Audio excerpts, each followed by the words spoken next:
Sou pai de 3 filhos. Essa causa acabou caindo de paraquedas no meu colo, porque logo após a vitória do Bolsonaro, quando meu filho foi pegar um ônibus para a universidade, ele estava de verde e amarelo com alguns colegas e começaram a cuspir na cara deles, proibindo eles de entrar no ônibus que os levaria até o campus. Então isso me revoltou, né? São, às vezes, veteranos, os caras têm 30, 40 anos, estão dentro da universidade. Meu filho, com 17, sofreu isso. Mas é só uma introdução, né? Meu nome também, Miguel, como o senhor. Alguns dizem que Miguel não é uma escolha, é um chamado, né? Um nome. Mas eu faço parte do movimento Direita Gaúcha, tem alguns aqui também, do movimento Unilivres, que luta por universidades livres. Não pedi para entrar nesses movimentos, me convidaram, justamente porque eu fui para dentro da universidade, cobrei do reitor. Eu digo aqui aos senhores todos que fizeram lindos discursos sobre história e socialismo, saiam do discurso e vão para o campo de batalha, para a infantaria, lá na frente, lá dentro da universidade, na sala do reitor. É lá que está o problema, lá que a gente tem que combater. Tá? Então, eu tenho, na verdade, 1 minuto não vou conseguir falar, mas eu vou passar isso aqui para vocês. Isso aqui é na Universidade Federal de Pelotas, um convênio com o MST, uma turma da veterinária, que entra sem fazer Enem, sem fazer PAV, o que for, né? Processo seletivo é indicação do MST. Basta ser filiado do... Isso aqui é o alojamento, a universidade recebe R$1,5 milhão por ano para manter essas pessoas aí dentro. Eu chamo de campo de concentração da Universidade Federal de Pelotas. São imagens, só que agora nós vamos rodar aqui, ó. Isso é no Brasil, não é na Venezuela, tá, gente? Fica 240 quilômetros daqui. Essas imagens, eu fiz vídeos, denunciei o reitor, levei até o Ministério Público Federal, ele já foi intimado no dia 7 de maio. Então, isso que eu falo para vocês, não adianta ficar nas redes sociais dizendo isso e aquilo, tem que ir para o campo de batalha e botar para cima. Isso é uma biblioteca, isso é um alojamento de 8 metros quadrados com 6 alunos dentro. Então, só para vocês terem uma ideia, enquanto roda, eu vou continuar falando aqui para vocês. A dificuldade de botar isso na imprensa, ninguém quer publicar. Então, eu entrei no relatório gestacional lá da universidade, eles investem R$400 mil em publicidade, no caso dessa universidade, ela tem um orçamento de R$800 milhões, é o mesmo de um município com 400 mil habitantes. R$800 milhões por ano é a Universidade Federal de Pelotas. Eu tenho o relatório, posso encaminhar aos senhores. Esse convênio é R$1,5 milhão por ano com o MST. Né? Esses são os alojamentos, os alunos são tratados assim. Então vejam bem o discurso, né, do sem terra, da maneira que a esquerda fala. Olha a cadeira que eles estudam, olham as mesas que essas pessoas... Olha, o banheiro não funciona. São exemplos de uma universidade federal com orçamento de R$800 milhões. Né? Eu não consegui publicar isso na imprensa, mas eu consegui, temos as redes sociais e publiquei. O Políbio Braga, que já saiu daqui, o jornalista, foi o único que me ajudou. Né? Então, graças a ele, consegui ter uma notoriedade. Né? Tem outros casos, não é resumindo aqui tudo que eu tinha para falar, mas eu comparo o professor que doutrina a um estuprador. Ele estupra a criança e ele diz para a criança, não conta o que eu estou fazendo. Não é? É a mesma coisa. É um estupro educacional, não físico, tá? Mas, basicamente, eu comparo isso. Né? Ele vai chantageando o aluno e você não pode falar o que eu estou fazendo e ele continua aquela doutrinação. Também, e como eu falei, isso caiu de paraquedas no meu colo e eu poderia citar para os senhores aqui mais de 1.000 casos. 1.000 casos. Em uma semana eu recebi 200. E não são somente alunos, são servidores também.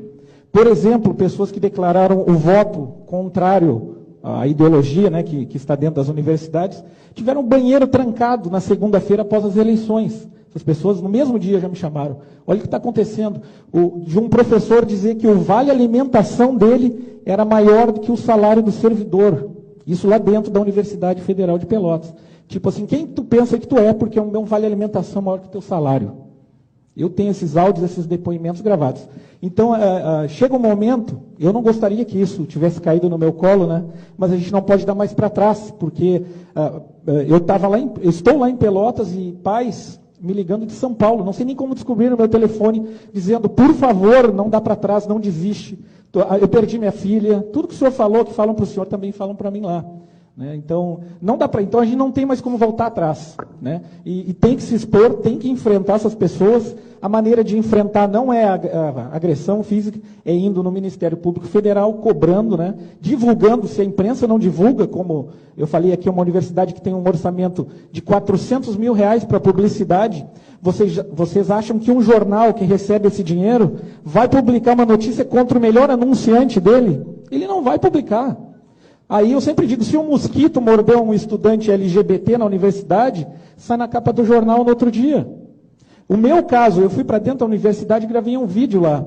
E levei na imprensa, na Globo, nos jornais locais. Sabe o que? Qual foi a notícia que eu tenho o recorte do jornal? Intolerância toma conta da universidade, um homem invade a universidade para gravar vídeos. Foi o que saiu no jornal a meu respeito no outro dia.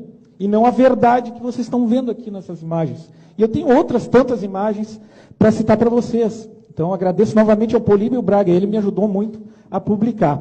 Tá? Mas vou citar outros casos, eu também trabalhei como fiscal e delegado nas eleições. Uma diretora de uma escola que nós prendemos lá, conduzimos, ela era diretora da escola, ela estava a serviço do TRE, do tribunal aqui, ela estava com uma camiseta do PCdoB, a serviço da Justiça Eleitoral. E como administradora do prédio, nós pedimos que ela tirasse a camiseta, ela não tirou, e nós chamamos a polícia e ela foi conduzida. Né? Trancaram nossos fiscais dentro da sala de aula, espancaram ele. Para você terem uma ideia, assim, o envolvimento das escolas, tudo isso denunciado na polícia, no Ministério Público Federal. Né? Não adianta só botar no Facebook. Eu gostaria de ler aqui, eu tenho muita coisa para falar, mas vou resumir muito. Tá? Uma professora dessa mesma universidade, numa faixa de 40 quilômetros, nós temos duas universidades federais, a UFPEL e a UFURG de Rio Grande. A UFPEL, ela teve uma professora que eu fui no gabinete do reitor, e o nome dela é Regiane Barreto Jardim, professora de História Medieval. Ela botou nas redes sociais o seguinte: fascistas têm de morrer, um a um, e me inscrevo para essa missão. Depois ela escreveu, golpistas, grotescos e estúpidos. Ela também botou, a origem da minha revolta está no ódio de classe. Ela botou, odeio burguês e você cuide-se para saber de que lado você está. E depois ela botou ainda que serão cobrados pela história. Então ela estava se voluntariando a matar fascistas. Ela botou isso no Facebook de modo público. Então essa professora também foi denunciada no Ministério Público. Qual foi a punição que o reitor deu para ela? Afastou ela. 6 meses depois ela foi aposentada. Ela não sofreu nada, nenhuma repreensão da justiça. Com essa declaração, isso é uma matéria, tá? Eu já vou encerrar aqui. Para encerrar, mais uma também, a universidade lá de Rio Grande, na parte da faculdade do Direito, casos que o senhor não sabe, mas que pode levar adiante. Ela fez um convênio, vejam bem, a faculdade do Direito, na parte de Relações Internacionais e Direitos Humanos, fez um convênio com a Universidade de Cuba, em Havana. Como que eu vou fazer um convênio de direitos humanos com uma universidade cubana? Se não é por financiar, mandar alunos para lá e trazer cubanos aqui para o Rio Grande do Sul, através de um convênio, tudo pago com dinheiro público, lembrando sempre. Tudo isso que nós vimos naquele vídeo é dinheiro público. É o nosso dinheiro usado para doutrinação. Eu tenho, como eu falei, tem mais de 1000 casos para falar para vocês, já estourei o tempo. Eu digo aos senhores, vamos sair das redes sociais e ir para o campo de batalha que é lá dentro. Fui para frente à universidade, fazer abaixo-assinado. Eu sou pai de aluno, eu não sou estudante, eu não ganho nada estando lá na frente. Ganho sim a qualidade do ensino e a boa gestão. Mas teria outros tantos casos, vídeos para mostrar para vocês, depoimentos de servidores, professores e alunos que não compactuam. Mas a minha dica final, já conversei com o Miguel um pouquinho antes aqui, bem pouquinho, mas que sejam lideranças nas suas regiões, né, que ocupem espaços, sejam eles quais forem, na rádio, no jornal, nas redes sociais, na frente da universidade, no conselho tutelar, aonde for, onde tiver espaço, ocupem, senão a esquerda vai ocupar esse espaço e não adianta reclamar que ninguém está fazendo